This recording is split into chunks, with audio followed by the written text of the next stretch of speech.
ఏరు దాటే వరకు ఏటి మల్లన్న, ఏరు దాటాక బోడి మల్లన్న అంటారు చూడండి. సరిగ్గా నెల్లూరు జిల్లా వైసీపీలో పలువురు నేతల వ్యవహార శైలి అలాగే కనిపిస్తుంది. వైసీపీ అధికారంలో ఉన్నప్పుడు అన్ని అనుభవించి లేనిపోని పెత్తనం చేసిన నాయకులు ఓటమి తర్వాత పార్టీ ఏమైపోతే మాకేమన్నట్లు వ్యవహరిస్తున్నారు. మొక్కుబడిగా కూడా పార్టీ కార్యక్రమాల్లో కనిపించడం లేదు. ఇంతకీ ఎవరా నేతలు? ఎందుకంత నిర్లక్ష్యంగా వ్యవహరిస్తూ విమర్శల పాలవుతున్నారు? ప్రజానాయకుడు అంటే ఓడినా గెలిచినా జనంతో ఉండేవారు. ఇది ఒక అప్పటి మాట. అయితే ప్రస్తుతం చాలా మంది నేతలు ఎన్నికలు, నోట్లు, ఓట్లు, సీట్లు ఈ లెక్కలే వేసుకుంటున్నారు. 2019 ఎన్నికల్లో వైసీపీ ఉమ్మడి నెల్లూరు జిల్లాలో 10కి 10 స్థానాలు గెలిచింది. అప్పుడు జిల్లాలో మంత్రులుగా, ఎమ్మెల్యేలుగా 5 సంవత్సరాలు చక్రం తిప్పిన నేతలు ఓడిపోయిన తర్వాత అడ్రస్ లేకుండా పోతున్నారు. ఒకరిద్దరు నాయకులు మాత్రమే తమ నియోజకవర్గ సమస్యలను ప్రస్తావిస్తూ తమ పార్టీ శ్రేణులకు ధైర్యం చెప్పడానికి ప్రయత్నిస్తున్నారు. రైతులకు మద్దతు ధర లేకపోవడం, ఉదయగిరిలో జామాయిల్ మాయమైపోవడం, ప్రజలకు కూటమి ప్రభుత్వం ఇచ్చిన హామీలను అమలు చేయడంలో ఆలస్యం, విద్యుత్ ఛార్జీలు పెరగడం, ఇసుక గ్రావెల్ కొల్లగొట్టడం, ఒక్కటేమిటి వైసీపీ ప్రభుత్వం ఉన్నప్పుడు జరిగిన దందాలన్నీ ఇప్పుడు కూడా సాగుతున్నాయనే విమర్శలున్నాయి. అయినా స్పందించని వైసీపీ నాయకుల తీరుపై ప్రజల్లో తీవ్ర విమర్శల పాలవుతోంది.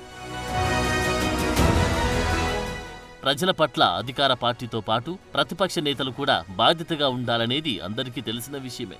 రాష్ట్రంలో వైసీపీకి బలమైన జిల్లాలో కడప జిల్లా తర్వాత నెల్లూరు జిల్లా రెండోది. 2019 ఎన్నికల్లో 10కి 10 అసెంబ్లీ స్థానాలు ఆ పార్టీ గెలిచింది. పార్లమెంట్, పంచాయతీ, మున్సిపాలిటీ అన్ని ఎన్నికల్లో అన్ని స్థానాలు ప్రజలు ఆ పార్టీకి కట్టబెట్టారు. అప్పట్లో వైసీపీ మంత్రులు, ఎమ్మెల్యేలు జిల్లాలో బాగానే చక్రం తిప్పారు. అదే స్థాయిలో అధికార దర్పం ప్రదర్శించారు. 2024 ఎన్నికల్లో ఆ పార్టీ ఘోర ఓటమి చవిచూసింది. అయినప్పటికీ జిల్లా వ్యాప్తంగా లక్షల మంది కార్యకర్తలు ఆ పార్టీకి మద్దతుగా నిలిచారు. గతంలో గెలిచినా ఓడినా జనం కోసం ఆయా నియోజకవర్గాల్లో నాయకులు పనిచేసేవారు. ప్రజా సమస్యలు ఎత్తిచూపుతూ పార్టీ క్యాడర్ని కాపాడుకోవడానికి కృషి చేసేవారు. ఇప్పుడు ఆ పరిస్థితి కనిపించడం లేదు. ఓడిపోయిన తర్వాత నియోజకవర్గంతో సంబంధం లేనట్లు కొందరు వ్యవహరిస్తున్నారు. దాంతో తమ ఇబ్బందులు ఎవరికి చెప్పుకోవాలో ఆ పార్టీ నేతలకు, ప్రజలకు తెలియడం లేదంట. ఎన్నికల సమయంలో వచ్చి డబ్బులు ఖర్చు పెడితే సరిపోతుంది అనే భావనతో ఉన్నట్లు కనిపిస్తున్నారు. మాజీ మంత్రి కాకాని గోవర్ధన్ రెడ్డి తన నియోజకవర్గ సమస్యలపై నిత్యం ఏదో ఒక కార్యక్రమం చేస్తూ మీడియా ముందుకొచ్చి గలమెత్తుతున్నారు. నెల్లూరు నగరంలో ఎమ్మెల్సీ చంద్రశేఖర్ రెడ్డి జనం, ఉపాధ్యాయ ఎమ్మెల్సీలపై గట్టిగానే మాట్లాడుతున్నారు. ఇటీవల రాష్ట్ర పార్టీ ఆదేశాలతో విద్యుత్ ఛార్జీలపై, యువత పోర్ వంటి కార్యక్రమాలపై జిల్లా స్థాయిలో ఆందోళనలు నిర్వహించారు. అయితే చాలా మంది మాజీ ఎమ్మెల్యేలు తూతు మంత్రంగా నియోజకవర్గానికి వచ్చి కనిపించి వెళ్లిపోవడంపై అనేక విమర్శలు వెల్లువెత్తున్నాయి. ప్రతిపక్షాలు ప్రజల తరపున గలం వినిపించాలి. ఉదయగిరిలో టీడీపీ నేతలు జామాయిల్ చెట్లు దోచుకుపోతున్నారని అగ్రిగోల్డ్ బాధితులు, వామపక్ష నాయకులు ఆందోళన చేశారు. వారిలో కొందరిపై దాడులు కూడా జరిగాయి. అయితే అక్కడి వైసీపీ నేతలు మేకపాటి రాజగోపాల్ రెడ్డి గాని, మిగిలిన నాయకులు గాని సకాలంలో స్పందించలేదు. చేతులు కాలాక ఆకులు పట్టుకున్న సామెతల అక్కడున్న కలప సంపద అంతా దోచుకెళ్లి జేబులు నింపుకున్న నెల తర్వాత వైసీపీ నేతలు స్పందించడంపై విమర్శలు భారీగా వినిపిస్తున్నాయి. ఆత్మకూరు నియోజకవర్గంలో మేకపాటి విక్రమ్ రెడ్డి దాదాపుగా కనిపించడమే మానేశారు. స్థానికంగా ఉన్న సమస్యలపై మాట్లాడడం కానీ, కనీసం ఒక మీడియా సమావేశం పెట్టి మాట్లాడడం కానీ చేయడం లేదు. ఎన్నికలప్పుడు చూసుకుందాంలే అని ఆయన తన అనుచరులకు చెబుతున్నట్లు జరుగుతున్న ప్రచారంతో స్థానికులు ఆగ్రహం వ్యక్తం చేస్తున్నారు.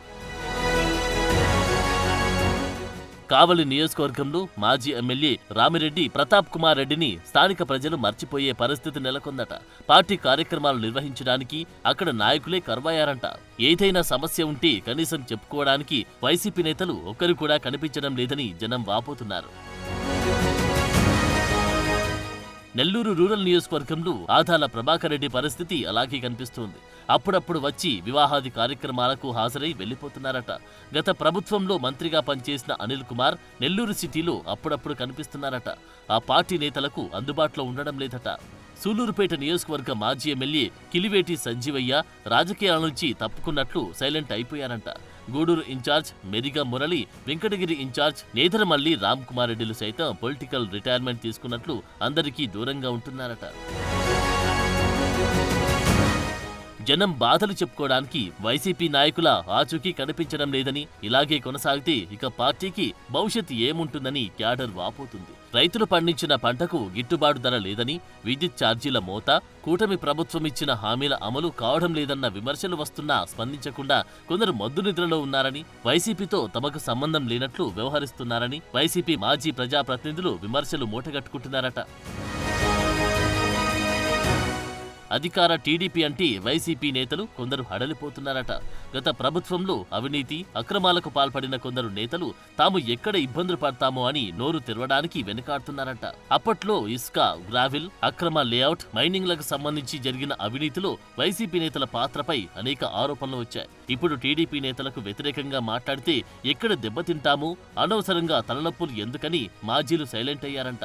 ఆ క్రమంలో 5 ఏళ్లు జనానికి కనిపించకపోయినా ఎన్నికల సమయంలో వచ్చి హామీలు ఇచ్చి డబ్బులు ఖర్చు చేస్తే సరిపోతుందని మరికొందరు నేతలు తమ అనుచరుల వద్ద ధీమా వ్యక్తం చేస్తున్నారంట. మరి వైసీపీ నాయకుల లెక్కలేంటో, వారి ధీమా ఏంటో వారికే తెలియాలి.